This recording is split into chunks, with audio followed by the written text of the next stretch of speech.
Hey everyone, welcome to Zonan Canada. I'm your host Jesse Betteridge. This episode of the podcast, we're going to be talking about yet another anime title that has a specific cultural relevance in Canada.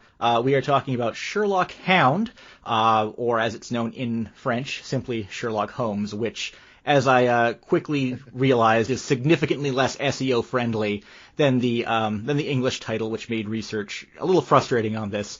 But it, of course, was a very popular title that ran on French networks, including Radio Canada and Canal Family throughout the 80s and 90s. And joining me in this retrospective today, I'd like to welcome back onto the show editor-at-large from Anime News Network and discotheque guy Mike Toole. Mike, thanks for coming on. It's always a pleasure to be back on Zonan Canada, Jesse. I will say that I really miss my annual visit to Canada for Anime North. Hoping to return next year. Fingers crossed after things start to settle down in the wake of this terrible pandemic that we've been dealing with. Beyond that, nothing to plug. I've been doing occasional pieces for ANN. I don't have anything specific to sing songs about for discotheque. I have been doing panel presentations for virtual conventions. My most recent one was All the Animes convention Cloud Matsuri, and you can see a archival recording of Dubs That Time Forgot UK edition on their website, cloudmatsuri.com. I'm hoping to get back to Anime North as soon as possible. Well, it remains to be seen if that's going to happen in 2021. Definitely by the year after, I think it's definitely going to happen. But absolutely, things are a little fuzzy. Mm-hmm. And speaking of virtual cons, we also have who has joined us in many episodes before, Chris, also known as Kurotsuki, the founder of KuroCon. Chris, you want to anything else you want to say? Thanks for coming back on the show again. Hey, thank you very much for having me again. It's funny. The last time I was on Sun in Canada, I was actually in Japan. Yeah, and you didn't tell me that beforehand. I found out after you would record the entire thing while in Japan. You were amazingly, I got to say, like schedule-wise, you were amazingly flexible for that appearance, which was about a year ago, I think. Yes, it was. It's been a fascinating year. I miss Japan, and somehow I ended up, as you mentioned, funding an online convention this year. Yeah, the rival to Otakuthon in Montreal, but yes. This time it's online and for everyone. It's online, yes. So, we don't have any more planned for this year, but definitely next year we plan to come back. So check us out. Yeah, there were two installments of KuroCon yes. in 2020. Yes, and you got some pretty big name guests too. We did. We did. Yeah.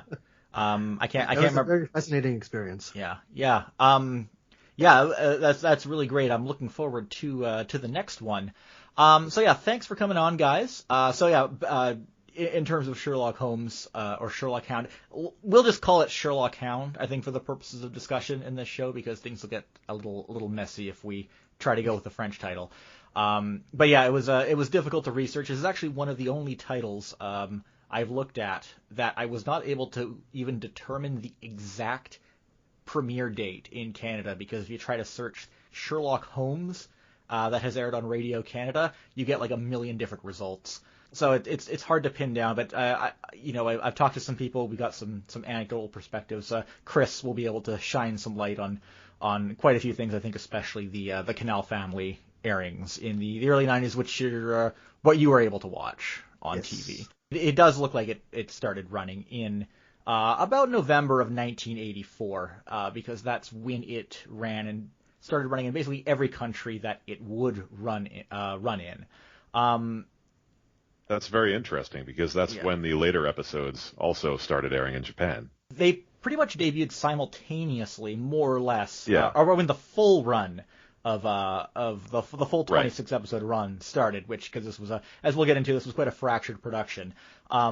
They ran in Japan and France and Italy, a few other European countries around the same time, and from what I've been told, they began running in Canada around the same time on Radio Canada, which of course means it wasn't just in Quebec or French-speaking areas. If you lived in a major city, you would have had access to this, but of course, unless you spoke French or your parents made you watch television in French as a child, which was an experience that many had, you probably didn't even know that this show existed.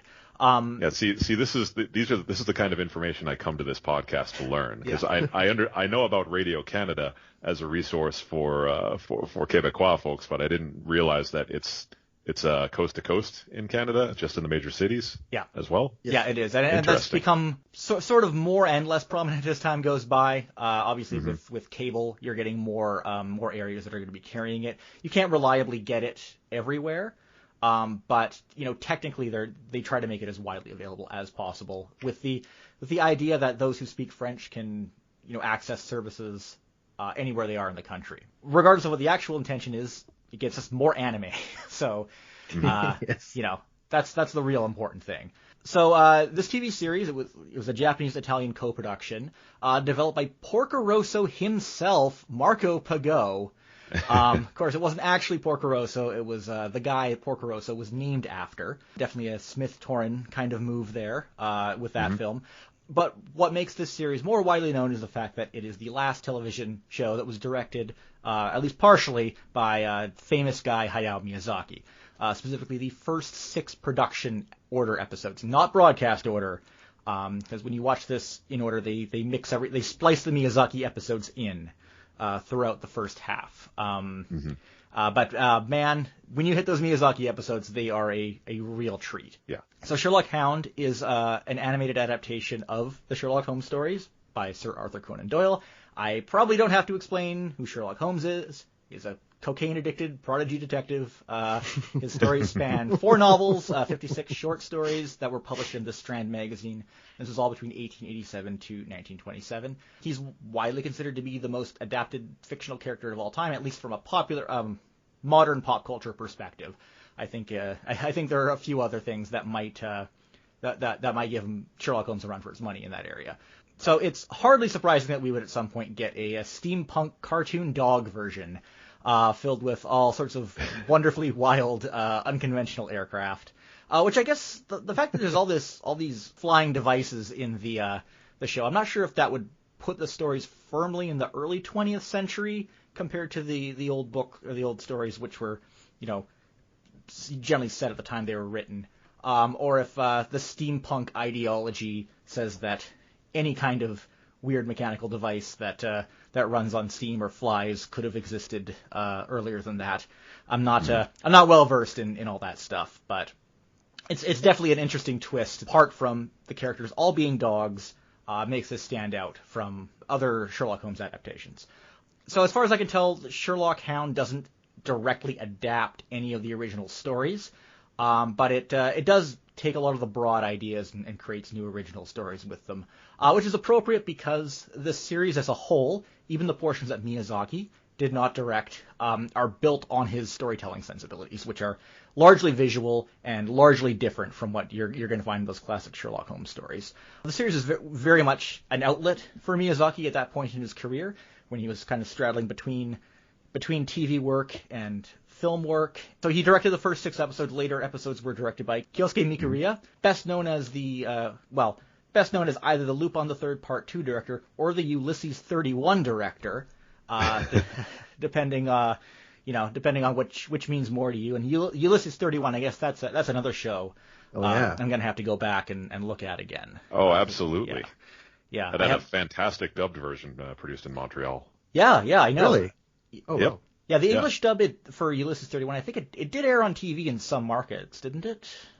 It aired in my market in Boston. Yeah. It did, yeah. Yeah. Not a lot of places, and it only aired once. If you didn't see it the first time, you missed it. Yeah. But it was there. Yeah, it was French only in Canada, and I have not gotten to it yet, but I'm really excited to check that out in the future. But yeah, Kyosuke Mikuriya, kind of following the blueprint set by Miyazaki in those episodes to varying results. They're fine. Those episodes are fine. They're usually entertaining, but they're not the same as the ones that Miyazaki directed himself. So Sherlock Holmes in general was kind of unusual in that he's very much a modern popular culture figure who's young enough to have kind of what we understand as a fandom in a modern context, but he's also old enough to now be in the public domain. Well, for the most part. In the UK, he has been in the public domain since the 2000s. The Doyle estate still owns the copyright through questionable tactics for the final. Well, they hold the copyright on the later stories last and use 10 that stories, that as leverage to keep the earlier stories hostage. Yeah, essentially, that's exactly. my understanding of it. Yeah, actually, I was just wondering, do you know how they allowed Sherlock Hounds to happen? So it's important. I guess there is a misconception that Sherlock Hound was made without authorization from the Doyle estate, which is not true, because it was not public domain at that time. It was fully owned. Everything was owned by the Doyle estate at that point. But what happened, and we'll get into this in detail a little more, is that the Italian side was dealing with the rights and with the Doyle estate, and they were kind of lagging. And the Japanese side was actually way ahead in production when they were still kind of sorting things out with the estate, and that created issues. I don't think the really precise legal issues are really documented anywhere, or maybe Mike knows if they are. But basically, no, my understanding matches yours. It's that there was never any kind of contentious relationship. It's just that the paperwork wasn't done by the time Miyazaki had gotten some episodes in the can, and Miyazaki resigned from telecom animation film in late 1982 to focus not just on getting the Nausicaa film started, but also working on the Nausicaa comics. That was his big passion at the time. Yeah, he would have been. He started the Nausicaa comics 2 years before the film came out, so he would have been doing that at the same time that he was working on this, or he would have been at least starting it because it was 81. But yeah, so Doyle estate now. I mean, I think that happened recently with Enola Holmes on Netflix. They're now claiming that if Sherlock Holmes shows emotion in certain ways that are reflective of what shows up in those last 10 stories. That's the version of Sherlock they still own, man. Yeah. Hands off. Yeah. This is not that different from what the Montgomery estate does with Anne of Green Gables as well. My understanding is that has caused some problems with getting the Anne of Green Gables anime out in English. But you can watch it in English now. It's all on YouTube legally, which is interesting. Good news. Actually, Before Green Gables is also on YouTube now because of what's that new YouTube streaming service that the Chuds are always talking about? Yes, I forget. I know which one you're talking Anime about. Log. Anime Log, yeah. So Anime Log they are posting episodes of Before Green Gables as well. They're in Japanese with English subtitles. And it's about damn time we get to watch that crappy show too, because that was partially funded by various tourism organizations in Canada. Yeah. So before we get too far into production on Sherlock Hound, let's take a step back. I want to know what everyone's personal background with Sherlock Hound is, or even just Sherlock Holmes in general. I don't have a lot to say. Sherlock Hound is something I wasn't really engaged with at all before I started doing research for this podcast. It's something that was always cited as the big Miyazaki thing that was on Canadian TV before anyone was watching the movies, or that a lot of people who had watched it didn't realize that it was directed by the same guy at that point, or parts of it were.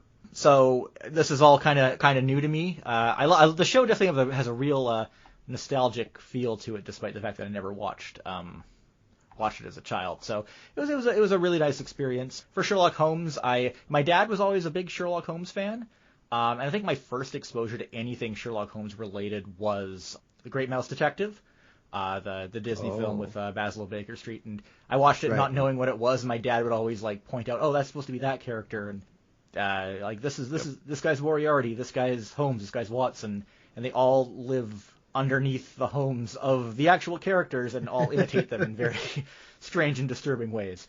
Holmes is not something I read a few of the stories, but as with a lot of people, I think I've mostly absorbed it through different pop culture growing up. Mike, could you tell us your kind of background with everything? Yeah, sure. I mean, as far as Sherlock Holmes goes, I did have a mystery phase in my reading. It was actually started in my teenage years when I discovered Lupin the Third and worked my way back to the Maurice Leblanc stories. After I had gotten a number of those and read those, I got a couple of books of Sherlock Holmes stories and read a bunch of those. And yeah, it's good, solid, straightforward mystery writing. I think a lot of those stories still hold up today, Oh, and for they sure, are very easy to obtain at your library, and I recommend you check them out. So you were more familiar with Sherlock Holmes first, is what you're saying? Hemlock Shears. Hemlock Shears? Yeah, whatever you may choose to call it. But Yeah. yes, Arsène Lupin versus Hemlock Shears or Sherlock Holmes or. But my encounter with Sherlock Hound is an interesting one because you can use it as a framing device for how I got involved with Discotheque Media as an occasional associate producer. I first came on at Discotheque courtesy of a guy named Reed Nelson, who is their big Lupin III curator. He brought me on to help do a couple of commentary tracks with him. But shortly after I started, there was an email chain where we were just like, okay, well, I'm writing liner notes for Sherlock Hound because we're going to reissue it on DVD. And in fact, you can still get it on DVD now. It's a good get. And Reed was like, well, here are my liner notes. Do you have any input? And this is when I piped up and I was just like, do you have the other dub? And they said, what other dub? And this is why they brought me on to track down stuff like that. In fact, there was a dub of one episode of Sherlock Hound that was shown on HBO in 1983. This was produced directly by TMS, and I had seen it on television during the time it was aired. And I had a very, very bad copy of it, which I infuriatingly cannot find right now. Otherwise, I would have dug it up.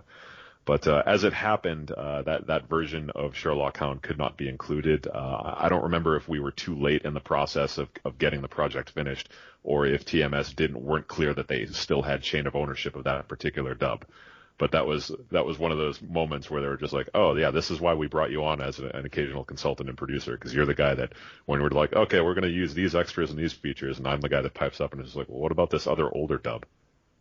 Yeah, it's interesting that dub aired in HBO between the time that the legal issues were being sorted out, between 81 and 84, which that's very, very fascinating to me. I would really love to know the story behind that. In addition to the fact that there are no production credits, but it sounds like the dub was actually recorded in Britain because the accents sound a little more authentic. A couple of the names were changed. Moriarty's assistants are named Nigel and Bruce instead of Happy and Smiley or whatever they're called. Sherlock Hound. Well, one is Smiley. The other is, I think they settle on Todd, but at least in the Japanese version, his name keeps changing. They couldn't quite settle on it. He also changes color in the Mikuriya episodes. Yeah, I don't know if you ever noticed that. Yeah. The evil dogs are all, like, regardless of what color they are in a specific episode, they're all unnatural colors, unlike. Yeah. Correct. But that's kind of my personal stake in Sherlock Hound. And also, I was working at Geneon as a copywriter and web author when they did the initial DVD release of Sherlock Hound, so I got to enjoy it back then. Yeah. So it's something I've known about for a long time. The Miyazaki episodes are spectacular and essential and very, very interesting to watch. As you noted, they have almost nothing to do with the Holmes stories, the Doyle stories, aside from the titles. I think that the Mikuriya episodes can be quite a bit closer, especially certain episodes like the Rosetta Stone episode. That actually hews fairly close to the Doyle story. I think in general they're a little bit closer, but obviously if there's a lot of license going on there, there's aircraft, everyone has those little steampunk cars. It's a little different.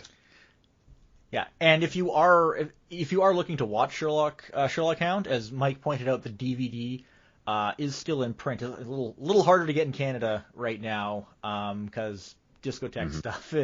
I know Discotheque has some distribution issues in Canada and the U.S. right now. Yep. Still. Yeah. So even now. Yeah, but you can get your hands on Sherlock Hound. Also, the whole thing is on YouTube as well. It has been for many years, but actually just this week, and this is a total coincidence, TMS actually re-uploaded the entire series in HD. The bitrate is terrible, and the episodes are all in the wrong order. Which I don't know why. Yeah, I mean, that's not really a bit rate issue. I watched some of those, and they encoded those improperly. They need to run those again. Or maybe YouTube's automatic processing algorithm messed them up. But that's because occasionally they really pop and they look great, but then stuff starts moving and it all turns to sludge. Yeah, exactly. Yeah. Better identifying the issue on that than me. Mm-hmm. But yeah, they're definitely a higher resolution though. You can tell. Yeah. And they get those title cards back in too. But yeah, so this series is very available if you do want to check it out. And Chris.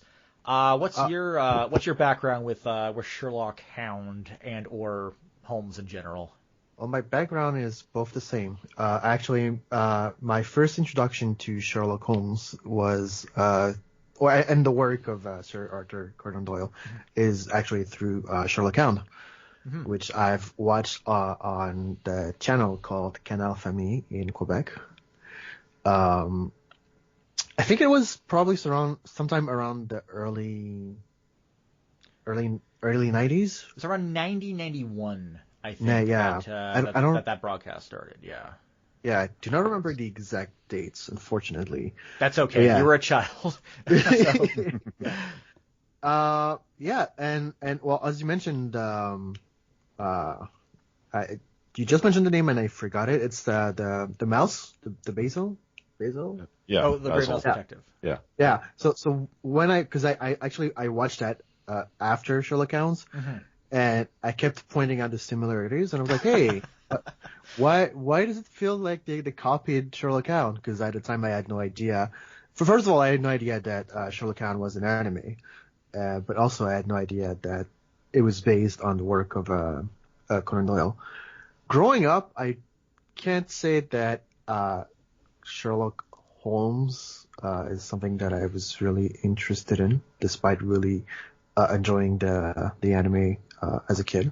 Yeah, it's interesting that Sherlock Hound was so ingrained into you that when you saw Great Mouse Detective, your senses went off thinking, did they copy this? I had that a lot growing up with certain things. Like when I first saw Power Rangers, I was very outraged that they copied what I assumed was an original concept of Bioman. Was Sherlock Hound, was it your first exposure to something directed by Hayao Miyazaki? It was. Yeah. And also, annoyingly, it was, yeah. Annoyingly? Yeah, because I didn't know who Miyazaki was at the time. Well, I mean, to be fair, in '84, he wasn't unknown, but he hadn't really made the name for himself that he had with Nausicaa and his later work, so it's understandable. I think it's more like I found out he was related to Sherlock Holmes way later down in my life, because so Sherlock Holmes growing up, I really love anime music, and growing up, the thing that stuck with me the most was the opening song. Yeah, it's the music in Sherlock Hound is great in general. It's great. Yeah. But the opening song, I really love the opening songs, and I found out that the French version actually used the same melody as the Japanese original music. Yeah, TMS does that a lot especially their international co-productions. They'll kind of have the same. They'll use have a same template of a song that we use in all the different language versions, and they'll record in different languages for different regions, which is something that's kind of built into to Sherlock Hound. Although I know that there was a second broadcast on Club Dorothée in France that had a different theme song. What was the name of the guy who did the second theme song there? It's Bernard Minet. Bernard Minet, yeah. That guy's awesome. Yeah. Yeah. Everyone who's really into international anime fandom has seen his stuff because he makes those elaborate music videos. Yes. He's very well known for them. I'm not a big fan of the the one he did for Sherlock Hound, especially compared to the original. Also, neat little Canadian connection. The French theme song, or the French version of the theme song for Sherlock Hound was the vocalist was Amélie Maureen, who has been discussed quite a bit in this show. She was, of course, one of the voice actresses from the Sally the Witch dub Minifay, and the reason is because that dub was produced by her mother, Bernadette Maureen, and she played one of the triplets, which was absolutely a nepotistic casting, because those three triplets are supposed to be played by one person, and there's no way to tell which character she's playing. Very interesting. Yeah. But then she was also the Canadian voice of Candy Candy. And then when in France, when they redubbed portions of Candy Candy, she had moved to France at that point, and she became the voice of Candy Candy for those redubbed episodes. And since then, she was Sailor Venus, Girl Type Ranma, or one of the voices of Girl Type Ranma. So she actually gained quite a bit of notoriety as a voice actress in France later. But yeah, she's one of the things she's known for is doing the French theme song for Sherlock Hound, and that is the only theme song we had in Canada. We never got the other one. The other one, yeah. Interesting. I mean, that ties into a question that I was going to ask Chris. Like, was the Sherlock Hound French dub, was that a France dub or a Quebec dub? It appears like it was a mix of probably mostly Quebec dub. Okay.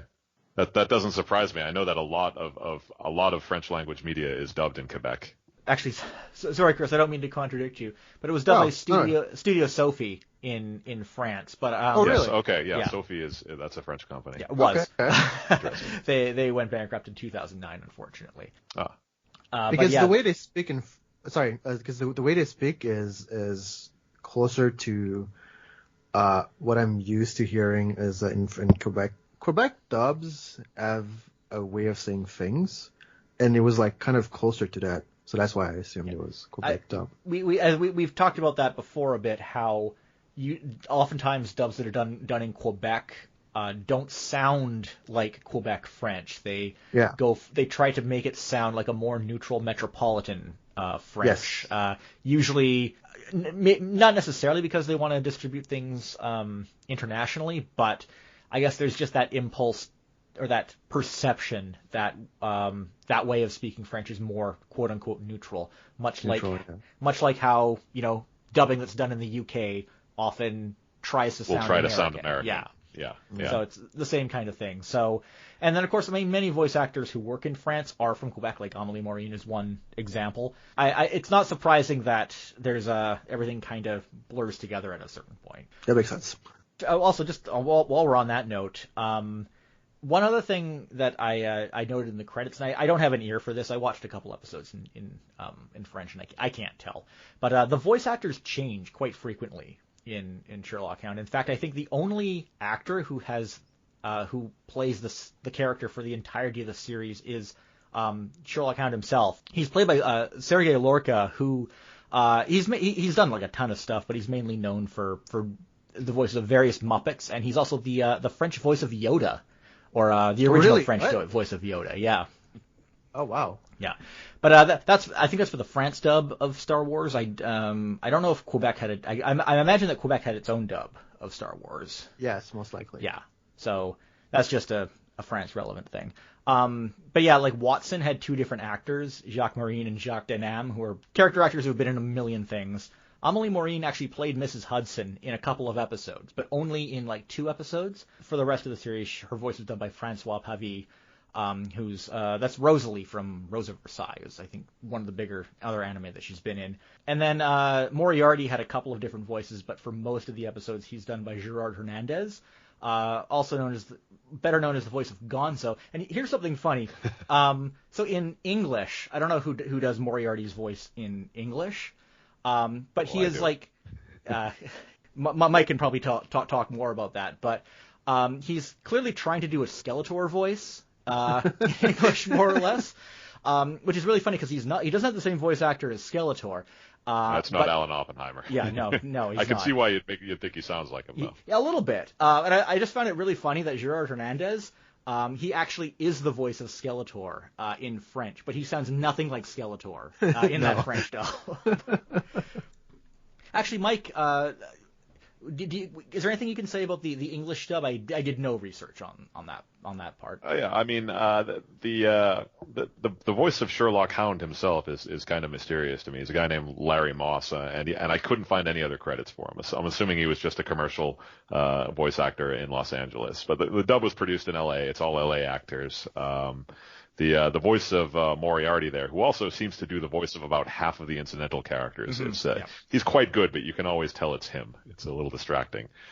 He was a character actor named Hamilton Camp, who was just terrific, was all over the place on television and in cartoons, mostly as minor players, as incidental voices. If you grew up in the 80s and watched a lot of cartoons in America, you will remember him as the voice of Gizmo Duck in DuckTales. Mm-hmm. That was one of his big. Oh, interesting. Yeah, Gizmo Duck. But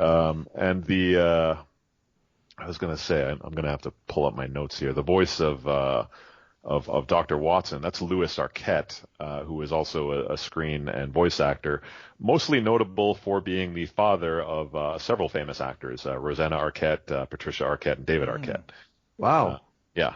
Yeah, but he was a blue collar Hollywood guy who did all kinds of stuff. But they all do pretty good kind of Mary Poppins sounding British accents in this version. Yeah, it's not convincing but appropriate. Yeah. That's a good way of putting it. Yeah, that's how I describe it. It's just like you'll notice right away that these aren't actually British people, but they do a pretty good job. Yeah. On that note, I guess we'll kind of just dive into the production history. I do wonder, based on the fact that the French dub had some voice actors changing within, especially some of the earlier episodes. And as Mike mentioned, there was that other English dub that had a single episode that aired on HBO in 1983. I do wonder if TMS was already commissioning some episodes to be dubbed in different languages during that time when the series was in limbo, and then kind of hit the ground running after it actually started regular broadcast in 1984 everywhere. That's total speculation on my part. Well, that seems likely to me just because if you go back and can find the original dub of that one episode and compare it to the later one that was done, they're very similar, almost identical, and it's known that between the original Japanese version and the Italian version, they commissioned an English translation of all the scripts just to kind of serve as a simpler go-between. Yeah. And that English script was kind of the skeleton key translation that was also used to produce the scripts for the French version, the German version, the Spanish version, etc. That's pretty commonly done now with overseas versions. So they'll try to create like an English or a French translation that is like the master key translation that they will then use to translate to all the other Western languages. So the idea of an anime based on a work of Western literature co-produced between Italy and Japan was definitely not really any kind of a surprising project at that time, because there were a lot of strong relationships going on the Japanese side and Italian side, because of course Italy was one of the strongest markets outside of Japan for anime, if not the strongest market at that time. You could argue it might even still be. But Sherlock Hound was actually, the concept started on the Italian side. It was pitched to RAI's development wing called Rever. RAI is the national public broadcaster in Italy, and the concept was pitched by the brother and sister animator team of Marco and Guy Pagot. And they are the children of Nino Pagot, and he himself was part of a sibling animation team. He and his brother Tony were actually a very famous animator duo, and they're best known as the creators of Calimero, which is like this little... yeah. So, actually, you know what, maybe, Chris, are you more familiar with Calimero? Have you seen, like, the shorts or even the old ads? I watched a cartoon that was on Canal Famille at some point. Yeah, because it started as advertisements that they produced. It was, I think it was advertising some kind of cleaner, and at the start, it was about a chicken who was always black, and then he'd be cleaned, and it'd be revealed that he's actually white at the end. I think that's kind of the premise of the cartoon as well. What, really? Okay. What was that? I don't know. I haven't seen any of it. Well, so the cartoon I watched actually is actually one of the. It was also Japanese produced, if I recall correctly. Yeah. And it was just basically the adventure of that chicken with his I think the gimmick was the chicken as a eggshell on his head, and it's just kids having adventures. A fairly iconic character in Italy, from what I understand. And there was it started as ads. It had an animated series in the 1970s, which I know Guy Pagot worked on. I'm not sure if her brother Barco did work on that one. But it eventually did lead to a similar co-production. I don't know if it was with Mike. I don't know if you know about the Italy-Japan co-production for Calamaro. Well, I know that there was a TV series in 1972. Yeah. That was directed by Yugo Setikawa and animated at Toei Animation. Okay, yeah. So yeah. that's the one I knew it was like a Rever or RAI thing. I didn't know that there was that was a Pagot family thing. That's very interesting to me. That's where that concept first came from. And Marco and Guy, they basically carried on their career from that point. They're big before they kind of pitched Sherlock Hound. They were behind two sparsely animated interstitial programs from 1980. One was called the Incredible Investigations of Inspector Nassie or Nazy. There's a little bit of it on YouTube. It's like kind of a cross between Inspector Clouseau and Rocky and Bullwinkle, but the production values are obviously closer to Worker and Parasite. From my observation on that. They did another one also called The Fantastic Travels of Tai and Yuan, a similar interstitial kind of program. And around that same time, Marco Pagot pitched this concept of Sherlock Hound to RAI and Rever, and his sister Guy did the initial character design work. RAI had very close ties to many companies in Japan, and one of those companies was, of course, Tokyo Movie Shinsha, or TMS. Mm-hmm. They agreed to develop this TV series in partnership with RAI, and this was right after Hayao Miyazaki had finished directing his first film and box office bomb, more or less, Lupin the Third, Castle of Cagliostro. Yep. So I don't really know if there's much that has been written on any kind of relationship between Hayao Miyazaki and Marco Pagot. Given that Miyazaki named the main character in Porco Rosso after Marco Pagot, I imagine there's something there. Would have to go to his biographies for that, and I'll confess I haven't read them very closely. I know that he specifically traveled to Italy for production of this series, so obviously he had met the Pagot family. Again, the fact that he named a character after him, I think that probably says a lot. Again, I have not read the biographies either, so I can't confirm. I'm not even sure if it's something they go into. In any case, the first six production episodes of Sherlock Holmes were helmed by Miyazaki, and they were developed in 1981 by Telecom Studios, which is part of TMS. Mm-hmm. Others included the late Yoshifumi Kondo, who was a Studio Ghibli regular and most widely known as the director of Whisper of the Heart, and he was the initial character designer on Sherlock Hound, and also TMS regular Kazuhide Tomonaga, who's worked on many Lupin titles and was a storyboarder on Cyber 6 and a whole bunch of other TMS stuff. Tomonaga's a great one. He did the car chase scene in Castle Cagliostro. Yes. Oh, yeah. Yeah, and he was an animation director and key animator. And Todd and Smiley, who are Moriarty's two henchmen, are caricatures of Kondo and Tomonaga, which is kind of funny. Tomonaga mentioned in one interview that the production of the series began in Italy, and the designs that they were sent were like a flatly designed, kind of similar to Pink Panther, and Miyazaki didn't like that, and he wanted to draw characters in a realistic space rather than a flat surface with a cartoon movie-like pattern. There was apparently a lot of trouble between the Japanese and Italian sides in sort of working that out. He also mentioned that they weren't actually able to travel to London, and they got most of the materials that they based the environments off of from the British Council, and that was kind of their basis for that. And there's some early concept art floating around. Interestingly, Mrs. Hudson is a human in some of the pictures, and I think there's even some with Sherlock Hound doing drugs, which is of course merely implied in the final version, as it is with every version of Sherlock Holmes. But what they eventually Mrs. Hudson looks like a human in the final series, just with a little doggy nose and dog ears. Sherlock Hound very much follows the same rules as Goof Troop in terms of how they anthropomorphize their characters. Also, none of the characters have tails. which is Oh, yeah, I just realized. Yeah.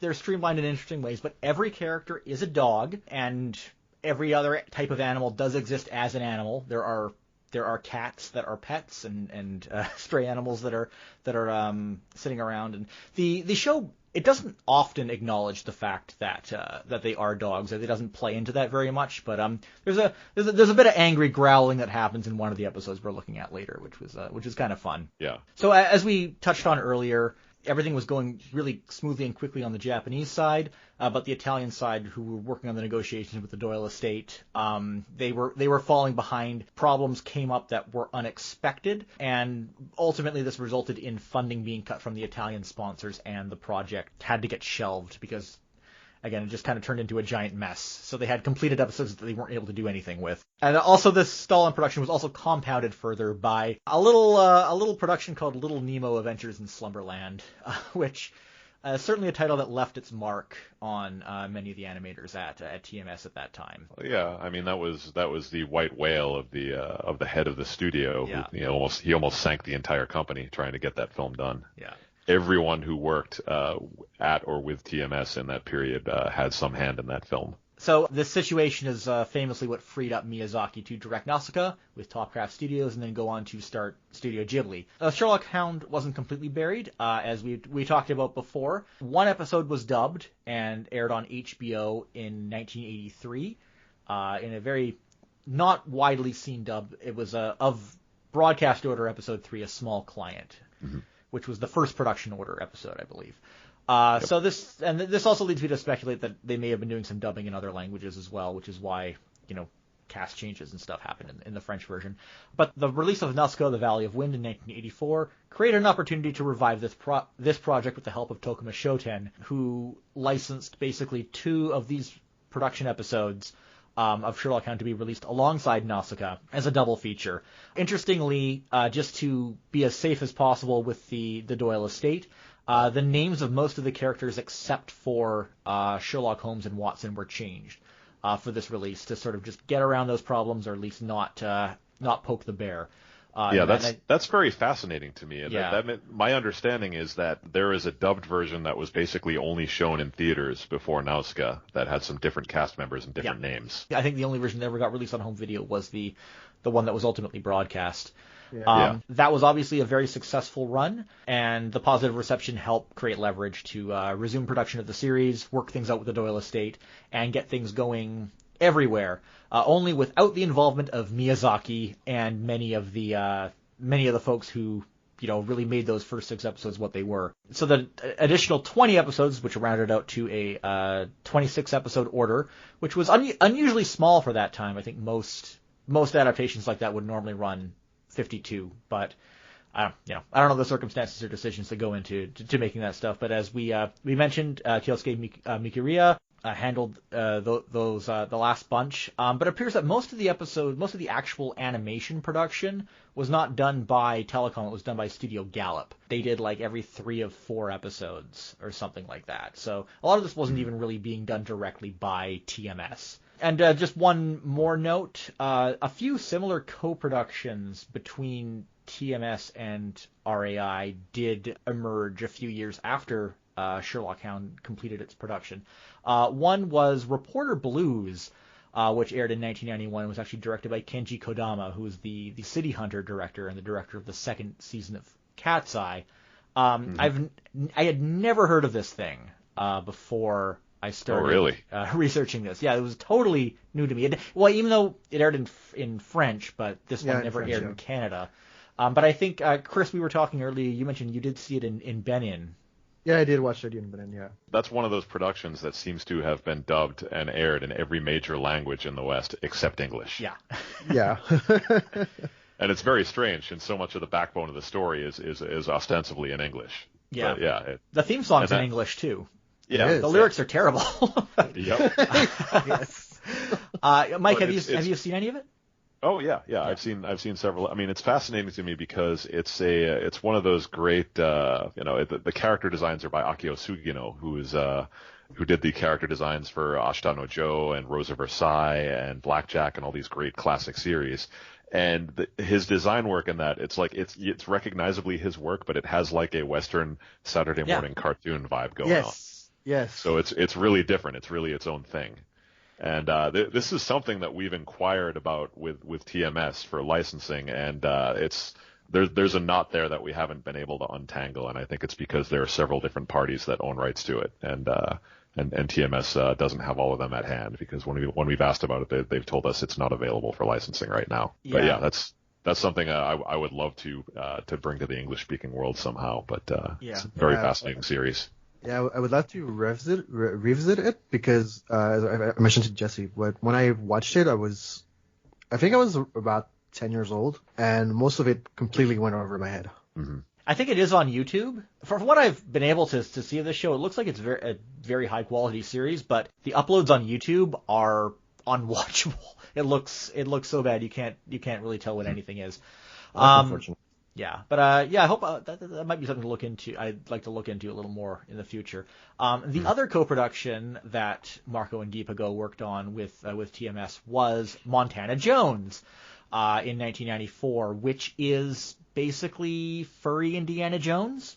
From what I've been able to discern, I have not seen any of this before, but I think you guys have are more familiar with it. I have never heard about it. No. Before.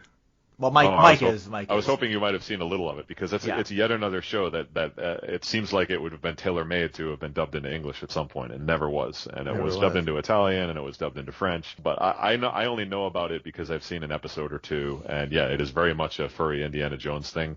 A couple of years ago, one of the guests of honor at Anime North was Junko Iwao. She's the voice of the main character in Perfect Blue. She is the voice of the sidekick character in Cardcaptor Sakura with the video camera. I can't believe I can't remember her name. Tomoyo. Tomoyo, yes. Madison. Yeah, Madison. Yes, Madison. That's right.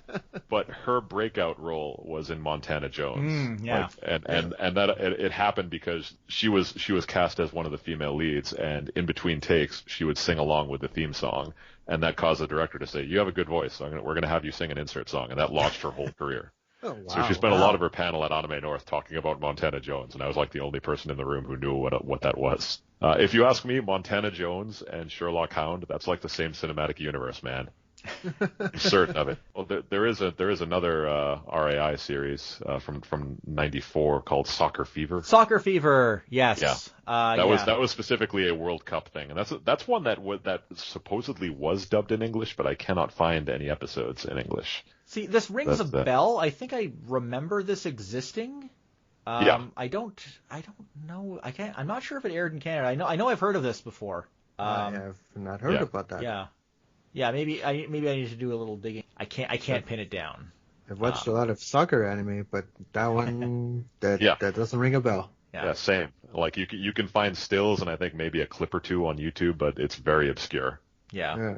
So what we're going to do in this episode, we're going to take a look at one episode directed by Hayao Miyazaki, one episode directed by Mikuriya, and just kind of break it down from beginning to end. So the episodes I picked are, the broadcast order for the first one is episode 10, The White Cliffs of Dover. If you're looking for it on YouTube, it's currently episode 6. And the other episode will be broadcast episode 22, Disturbance, the World Flight Championship. That is episode 25, if you look that one up on YouTube. So let's talk a little about the opening. Their clip show credits for both the opening and the ending. I love that still shot that it starts off with the title. You just see Sherlock slouched over the couch with his hat pulled over his eyes. A neat way of establishing character right from the start. Most of the cuts of animation they use in the opening are actually, they're all from the Miyazaki episodes. All of them. In fact, I'm sure that Miyazaki did many of these cuts of animation himself, and they are some of the best that you'll see in the entire series. As we mentioned before, the French version of the opening was by Amélie Maureen. The English version, unfortunately, does not have any lyrics. That's a shame. It's entirely instrumental. Yeah. Mike, did you inquire about singing your own version for it? No, I did not. I would not do that. Oh, that's too bad. Find a better singer to do that. This is also it's also emblematic. If you track down the Italian version, they have their own opening theme that is completely different in structure from the international opening. Yeah. Oh. So just like with Lupin the Third Part 4. Yep. Yeah.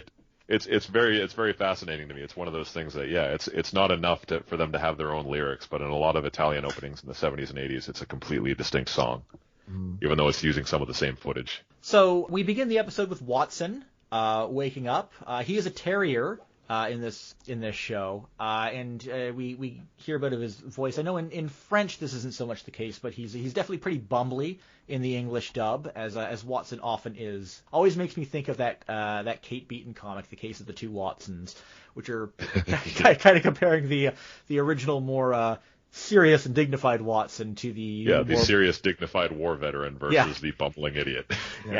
But I think a lot of cartoons generally draw more from the latter, but he's not.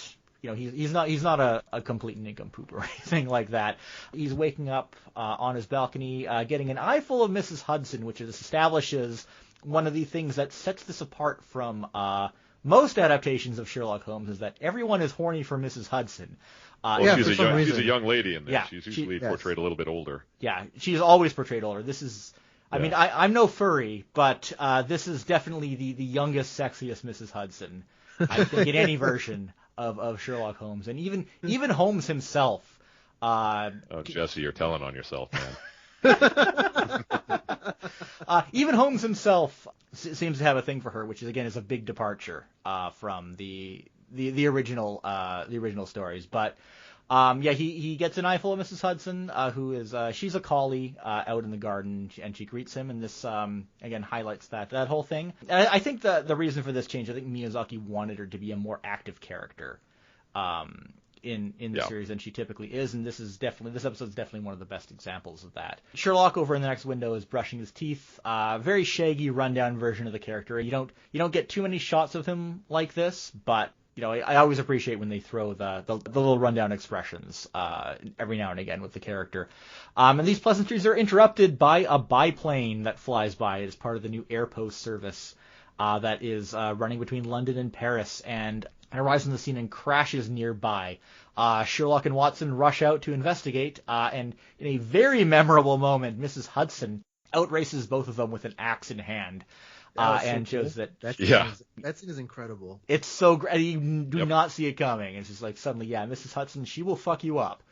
But she races with her axe to free the pilot, and we then see the plane explode in glorious pornographic detail, which is something we're going to see a lot of in this episode. Is planes exploding, falling apart, discombobulating in all sorts of creative and detailed ways. Part of what catches my eye in this particular episode is that I think certainly Miyazaki didn't draw all the frames of the animation himself, but I bet he drew all the planes. Oh yes. that air post plane that crashes, that is totally a Miyazaki plane, and I'm sure it's obviously based on a real plane that really existed, but no, that's his thing that he wanted to do. Yeah. So we got to draw a plane crashing. Yeah, and there's that neat little shot of Sherlock Hound with the tail of the plane hanging around his neck. In the aftermath of that. And from a distance, we are introduced in this episode to Professor Moriarty, who is in every episode of this series except the first broadcast episode. And a very side note, I'm going to say it. I find it's kind of like a shame, because some of my favorite episodes are the episodes where Moriarty is not the main focus. He's not always the main focus in every episode, but he is in all but one episode.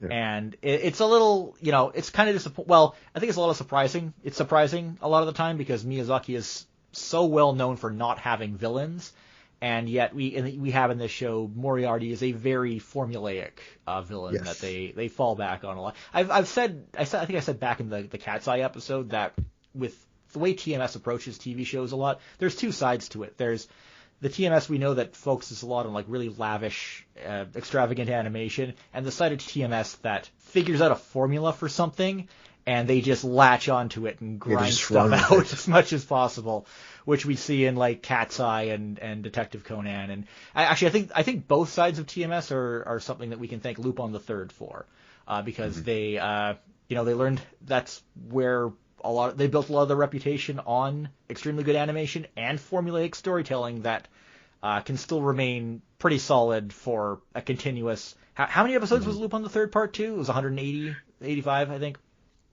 something like that. 178, yeah. something like just shy of 180 Yeah. is how I remember it, because Kyosuke Mikuriya directed just over half of them. Yeah.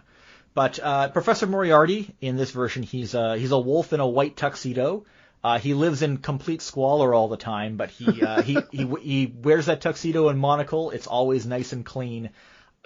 He's all about appearance and putting an absurd amount of effort into ridiculous schemes.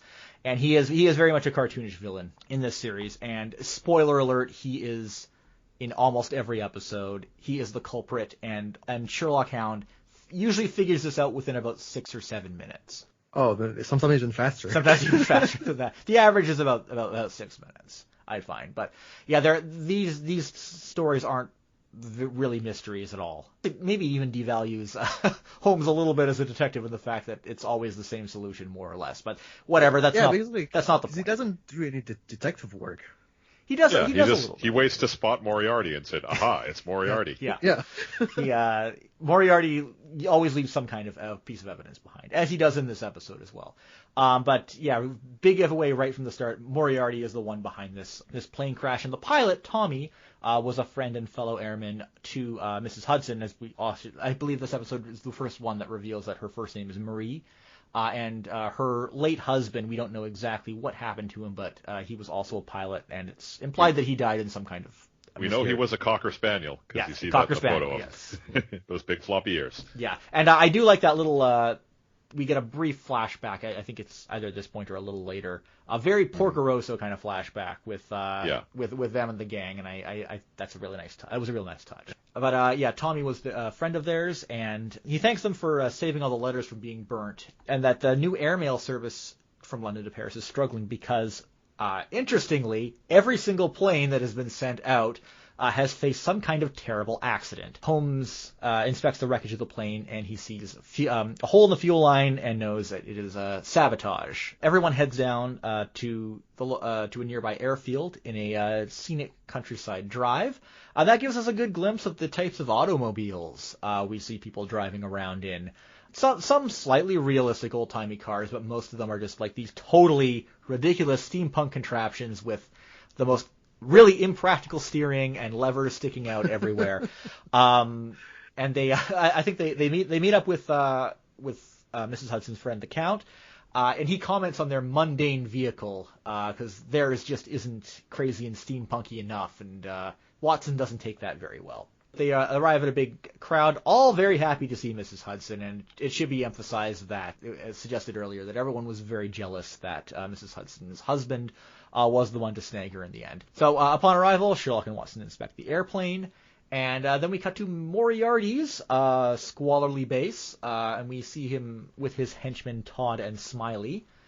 They're eating a very unappetizing looking fish. So what's happening is Moriarty is basically starving everyone because he's investing all of his money into postage stamps, and at the same time he's sabotaging these planes in the hope that with none of the mail being delivered to this service, it would increase the value of these stamps, and he can sell them all to stamp collectors and make a killing, which again is completely ridiculous and highlights that Moriarty is able to put lots of work and effort into things, but they're always very unnecessarily complicated and those weird schemes. And again, it just highlights that he's a hardworking, committed guy whose objectives just aren't in the right place. He's right.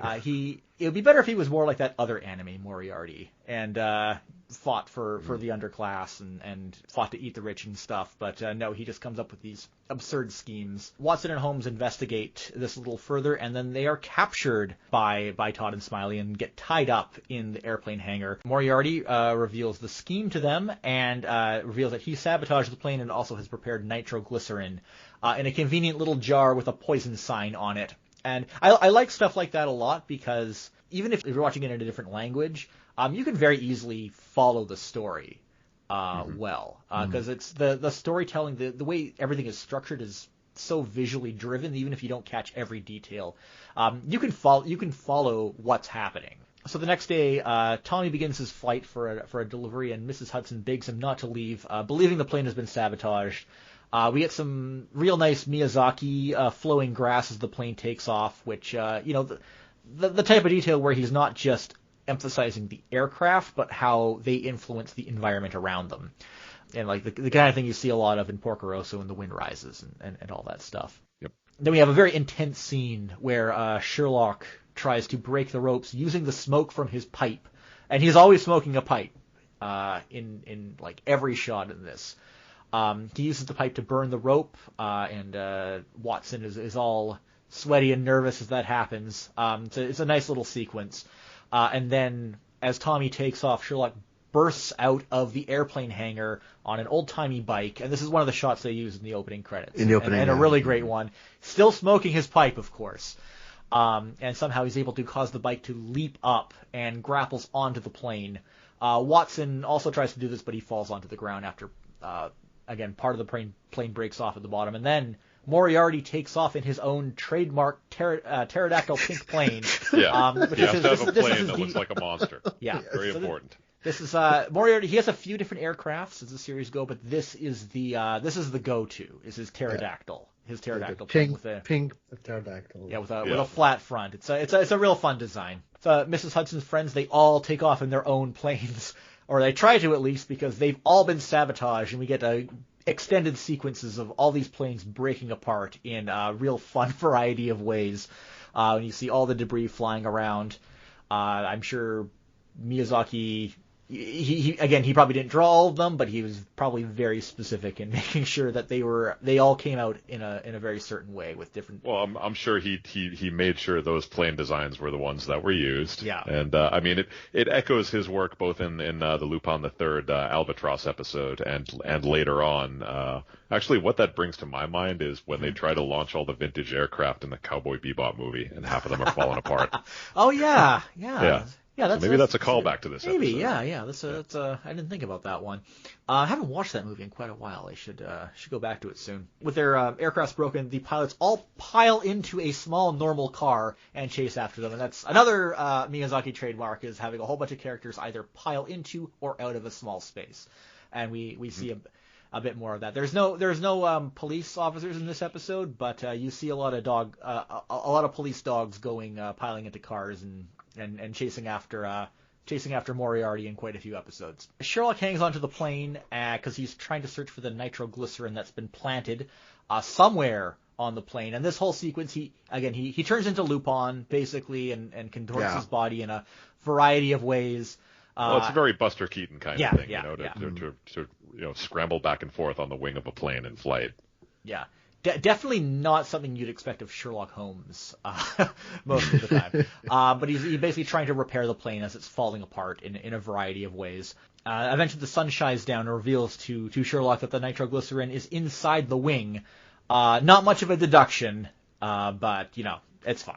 So then Moriarty reveals all of the claws and saws and different weapons he has hiding in his plane, in his pterodactyl plane, and tries to claw the wings. Tries to tear the wings apart in any way that he can. Sherlock loses both of his shoes in the process, and Moriarty catches both of them. Moriarty tears apart the whole wing, which reveals the nitroglycerin. And then Mrs. Hudson asks for Watson's gun, and from the moving car, she shoots the rope that Moriarty has attached to the other plane. And then she shoots down Moriarty's plane, and on the way down, it knocks the nitroglycerin onto Moriarty's plane, which then explodes. And they all blast off. Worth mentioning that Mrs. Watson's car driving scene was pretty amazing as well. This is like the biggest flex in the episode too. Mm-hmm. She chases down the plane. It catapults into the air, and in a shot that I think is in the ending credits. And it's such a great shot with Sherlock and Tommy jumping into the car, and Tommy is just like kind of swimming through the air for a bit as he tries to catch on. Yeah. And that's her second car too. She's already burned out one hot rod. Pace, and she just happens upon one of her friends driving another one and takes the wheel. Yeah, it's no wonder everyone loves Mrs. Hudson in this series. She's so cool. She's so cool. Yeah. She's so cool. I know. And then and then we get to my favorite bit of the episode when they land right on the edge of the cliffs of Dover and they swerve so unnecessarily right to the edge. It is just the way the weight is done in this, the intensity. it's such a great little bit. Like I said, it's so unnecessary, but it ends the episode it ends the climax off on the perfect note. And it's an absolute joy to watch. So yeah, then Sherlock explains to everyone what Moriarty had been planning. Moriarty, Todd, and Smiley, they go back to eating the same unappetizing fish as before, and Watson and Holmes read in the newspaper that the airpost is back in service. And then we end with a shot of the airpost plane flying overhead. I think that's definitely my favorite episode of the series. It has everything that makes this series unique. I don't think anything, as far as TV episodes that Miyazaki has directed, I don't think anything tops that last Loop on the Third Part 2 episode. But there's a lot to love in this one for sure. I don't think this was the, I don't know, was this the second production episode? I'm not sure. I don't think it was the last one he did for this. It was the sixth one that was produced. It was his last one that he did, and it was aired 10th because they had started mixing the Mikuriya episodes in by then. It was first aired in January of 1985. Okay, so maybe this was the very last thing he did do for television. And ends on a high note for sure. And yeah, the ending credits. Worth noting that while there's a French dub for the opening, there is no French dub for the ending theme. The ending theme actually just plays the opening again, the Amélie Maureen song, which is too bad. I like Dance on the River Tam. I like that song a lot, and I wish they did a French version of it. Even the instrumental version they use in the English dub is pretty good. And I gotta say, they again, going along with the really great shots they use everywhere, that final shot with like the cat trotting by with the kitten following it, like that really feels like the thing that if you watched this as a kid, that's like the kind of thing that would just stick in your mind forever at the end of each Sherlock Hound episode. I'm not sure, Chris, as someone who watched it as a kid, I'm not sure if you have any feelings on that, but. Not really, because I think I was like more stuck with the music rather than the actual shots. That's okay. So it's good music for sure, but it's a great collection of shots they use again in the ending, and I love the bit with the woman handing Holmes and Watson glasses of wine as they're flying by in that one flying contraption. I can't remember what episode that one is from, but anyway, good stuff. So any other thoughts on that episode? Well, one of the staff of that episode, the screenwriter for it, was a guy named Sunao Katabuchi, and he went on to become a great anime director. He directed In This Corner of the World, Black Lagoon, and that was one of his first professional jobs after leaving college. When he was a senior in college, he met Miyazaki at a special seminar when they were doing the last set of Lupin the Third episodes, and so he got the opportunity to be a screenwriter on some of those Sherlock Hound episodes. I believe he was screenwriter on 5 of the 6, and with Miyazaki actually writing the first one he produced. Yep. Again, so stellar that's very stellar interesting staff to me. on this one. Yeah. Okay, so we'll move on to one of the Mikuriya episodes, episode 22, Disturbance, the World Fight Championship. As I kind of highlighted before, these episodes are kind of following the template of the Miyazaki episodes. This one is probably the one that comes the closest. It focuses on a lot of flying and an air competition. Weirdest air competition ever. Yeah. It's pretty weird, and again, very ridiculous Moriarty motivation again, because he basically in this episode he tries to hijack this competition, and it's not really clear why. Because I don't think did they state anything about a prize? No, he just wanted to win. He just wants to win. And I think that's why that was weird too. Moriarty definitely seems to do things for the glory a lot of the time. I think there was one episode that actually emphasized that he just wants recognition. Yeah, I think it's the episode where he actually gets outshined by another thief. Yes, that one. And you mentioned he wants to be the Napoleon of crime. Yeah, that's right. And maybe that's why Sherlock Hound is able to catch him so easily, because he knows what his motivation is in most cases. This episode, is it Matt McBain or Mac McBain? I couldn't hear clearly. I think it's Matt, whatever. We'll go with Matt. To Matt McBain, who's just completed a new airplane engine. He's showing it off to his wife Helen. They leave to celebrate to have a night on the town, and then, of course, Moriarty and company sneak in to steal the engine. Todd bumps into Moriarty. He drops his lamp, and that sets the workshop on fire. And then they have no choice but to race behind a tree and hide as the fire engines arrive. Hound and Watson see the fire engines out the window. Mrs. Hudson points out that her friends Matt and Helen live in that industrial area near the river town that they're heading to, and that's where the fire is coming from. So the three drive down there. Upon arriving, Sherlock Hound introduces himself and pushes past the police. And while this is happening, Todd and Smiley pull two passing firefighters into a bush. They crudely and comically beat them up and steal their uniforms along with Moriarty to escape. Matt and Helen return home to find their home on fire, and in searching the debris, Holmes finds the lantern. Matt points out that he had an engine for an upcoming race, which piques Sherlock's interest. Sorry, I'm saying Holmes. I should be saying Hound. But anyway, McBain obviously is very frustrated that he's no longer able to win the race. Sherlock identifies the fabric he found in the hangar as being Moriarty's. So, mystery solved. I think I timed this one at about 6 minutes, which is where I got my figure from before. So in the next bit, we encounter a regular character who hadn't appeared in the previous episode. So it's worth noting that in Sherlock Hound, most of the classic minor characters that you see in a lot of the adaptations from Doyle's stories, like Irene Adler and Mycroft Holmes, they're completely absent in this version. But there is one supporting character from the books who is very prominent in this show. And once you see him, you will understand why. So it is Lestrade, inspector from Scotland Yard, and he is basically just Zenigata.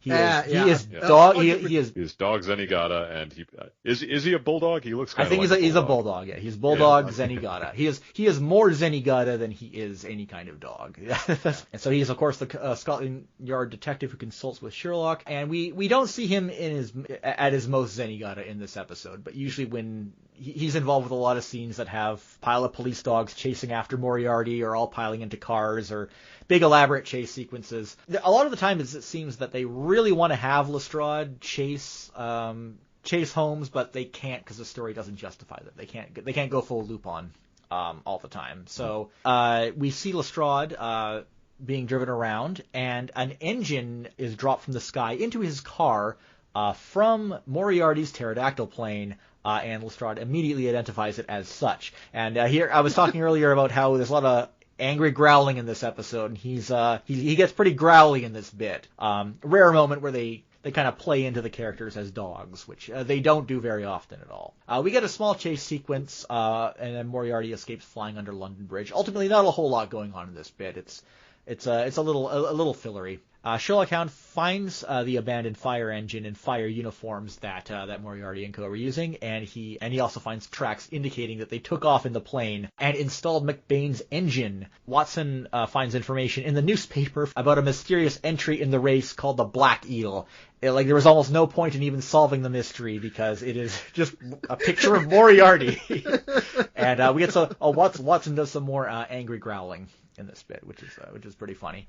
This raises the question again of why Moriarty is doing this, because they don't say anything about a prize, and it seems that he's just kind of doing it for the glory when he could be doing things like overthrowing capitalism. I don't know. The race is just weird because the race doesn't, like I just mentioned, like there's no prizes, there's no clearly defined rules. I mean, look at the way Moriarty enters the race. It's exactly. It's not clear if he did so legitimately or not. Yeah.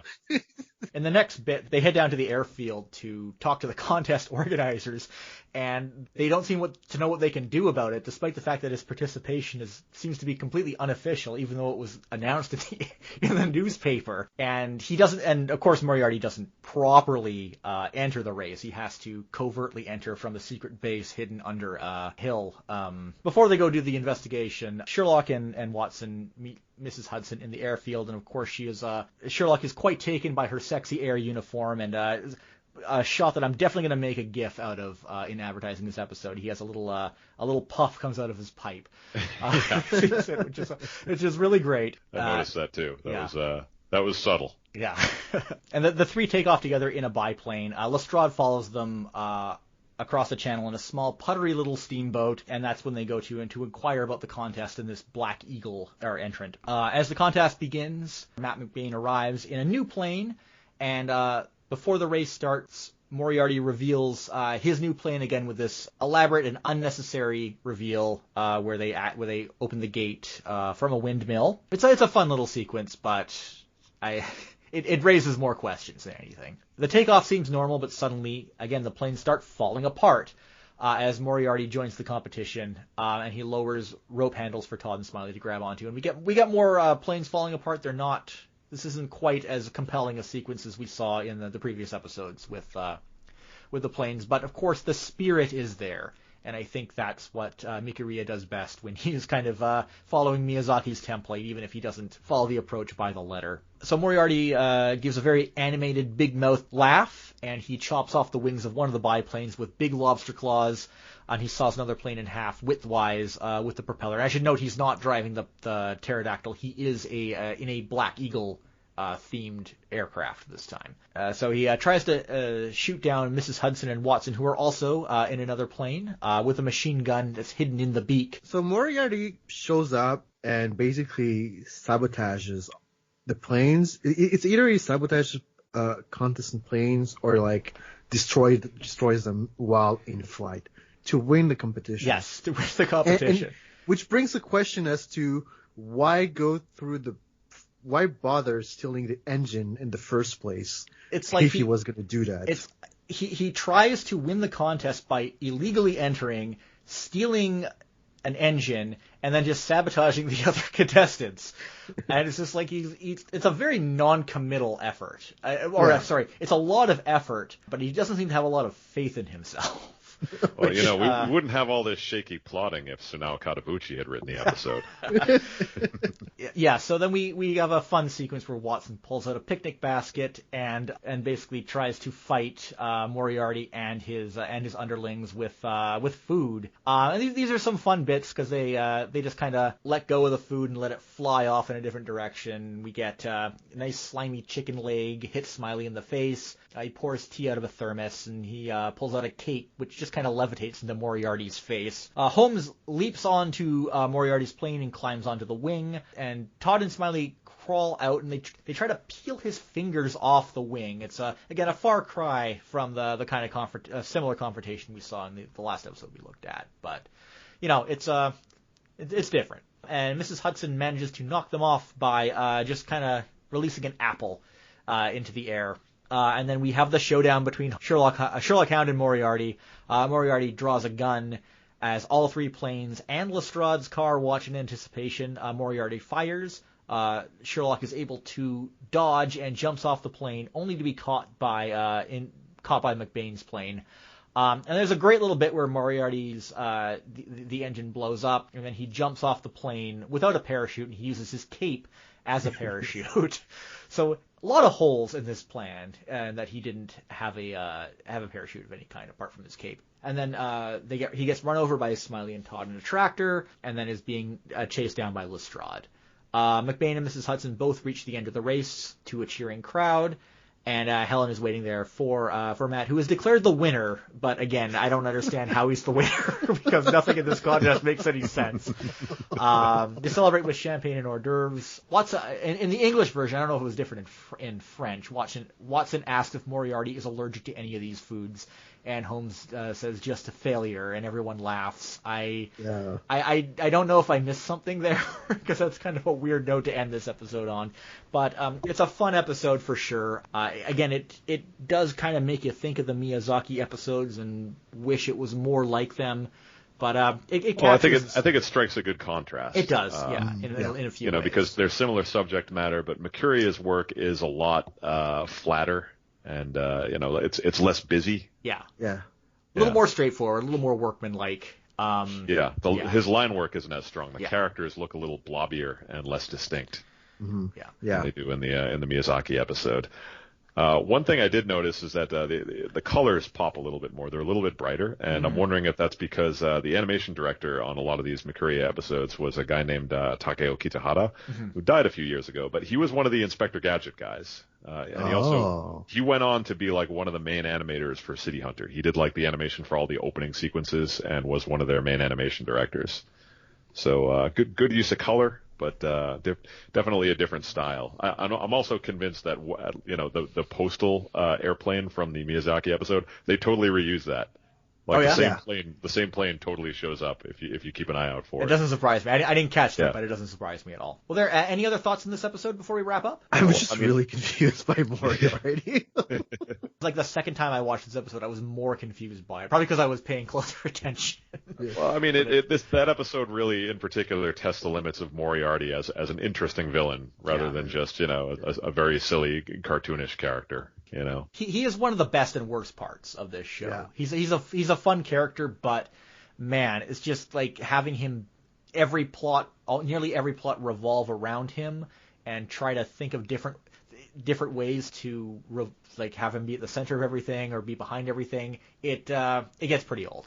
I mean, certainly from the eyes of a child, it could definitely be entertaining. Yeah. This show is great for kids. From beginning 100%. To end. 100%. I think, and as much as I would want to discourage kids from using YouTube at all ever. I mean, it is a great series to show to kids. It's pretty solid. Although there's near the end there's that one joke where like Smiley's like disguised as Moriarty's wife and threatens to kill himself. That was a little. Kind of hurts it as being for kids, but there's this joke, at least in the English dub, maybe it's a little softer in other languages. It's like if he is like, I'm going to kill myself, and it's like, oh, that's not good. The English version did add some dialogue that was not present in the original scripts. Also, one thing that's interesting is if you compare the English and Japanese cuts, the English ones are usually a little longer. Oh, really? Yeah, okay. and not for content reasons so much. It just seems like they trimmed them a little to fit Japanese commercial breaks in, but they over animated them, and that's very interesting because that never happened. And so on the DVD, does it sync perfectly, or are there two different? There are two different. There are two different versions of each episode on the DVD. That's the only way you can present the material uncut. Oh, I didn't know that. Wow. Yeah. Okay, that makes sense. Because if you sync them up, you'd have to use the English as the master, and the Japanese would have gaps in the audio. So you don't want to do that. Oh wow, yeah, interesting, yeah. Mm-hmm. But again, it does remind me a bit about how, as a much more recent example, The Loop on the Third, Part 4 was produced, which was an Italian co-production. Oh yeah, and similar situation where the cuts and the timing of the episodes are slightly different. So what do you guys think about the legacy of this show? Do you think it's a thing people need to go back to? I think it kind of holds pretty well if you're able to suspend a lot of disbelief.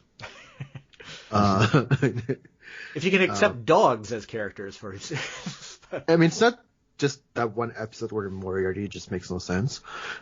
Yeah. But, I think if you're able to, get past that, it's definitely interesting and I'd say worth a watch. It might be a bit jarring if you're, completely new to it and you're used to, more adult versions of Sherlock Holmes and Watson and Moriarty, because again with Moriarty, but Moriarty and his goons are complete buffoons, which is a complete departure from what Moriarty tends to be characterized as. Yeah, for sure. Yeah. I dug up one review. It's not online anymore about Sherlock Hound, and the guy just couldn't. He gave it a bad review because he just could not accept the fact that this show was for kids, and he expects more from Miyazaki or more depth. I mean, I guess if you're looking for maturity from Miyazaki works, this is kind of a step back after Future Boy Conan, but I don't think that's the right way of looking at it. It's representative of his stuff at the time, I think. Yeah. I think this show's absolutely worth checking out. Everyone needs to see the Miyazaki episodes for sure. And the rest is still pretty great. It's different, but it's if nothing else, it's something you can throw on in the background with the English dub, and it's perfectly enjoyable. Yeah, I think that obviously the Miyazaki episodes are crucial to have a look at if you want to understand where Studio Ghibli came from and how the talent developed there. And I think the show in general, it's pretty good. I think the Mikuriya episodes, you don't have to be a completist on those. You can pick and choose and sample them and see if you really like the series. I've got it filed comfortably in my cartoon dog section of my collection, right next to Dogtanian and the Three Muskehounds. Yes, Actually, I was gonna ask you, Yeah. Mike, how does this stack up in the grand scheme of great dog cartoons and dog adaptations? Well, I mean, since I just mentioned it, I must confess that I think Dogtanian is much better. Yes. I think it's a much more fun, entertaining cartoon, and I think it's a better adaptation of the source material. Mm-hmm. Yeah. Yeah, Dogtanian was great. Ooh, maybe we should do a Dogtanian episode. Did that air in Canada at all? That's where I watched it. Yeah. No. Oh, okay. They did dub that in English. That's an interesting story because they dubbed it in Los Angeles, but it was never aired in the United States. It became popular in Britain. Oh. But maybe that's for another time. Yeah. But as you know, Talking Dog Pantheon, pretty good. As an adaptation of Sherlock Holmes, if you're a Holmes fan, you can probably skip this. It's very different from the traditional Sherlock Holmes story. But as a Miyazaki project, it holds up. As an animated series, I think it's pretty solid. Yeah. Well, guys, I think that just about wraps us up. Thanks so much for coming on. This is a great discussion. And I had a lot of fun looking into this show. Chris, could you just let us know where people can find you online? And again, just anything else you're working on you might not have mentioned before? Yeah, so you can find me online on Twitter at Kurotsuki, and check back next year for KuroCon Volume 3. We're going to make it bigger, better, and more fun. So check that out. Great. And Mike, where can folks find you on social media? Easiest place is always Twitter, at Michael Toole there with an E on the, Toole with an E on the end. I post pretty much every day. And I do have a project that is unannounced in the works for Discotech. Hopefully we'll be hearing about that in the next month or two. And thanks for tuning into Zonin Canada. You can reach me on Twitter at jbetteridge or email zonincanada@gmail.com. The theme song is by Ultraclystron and can be found on his album Packet Flood, which you can find at ultraclystron.com.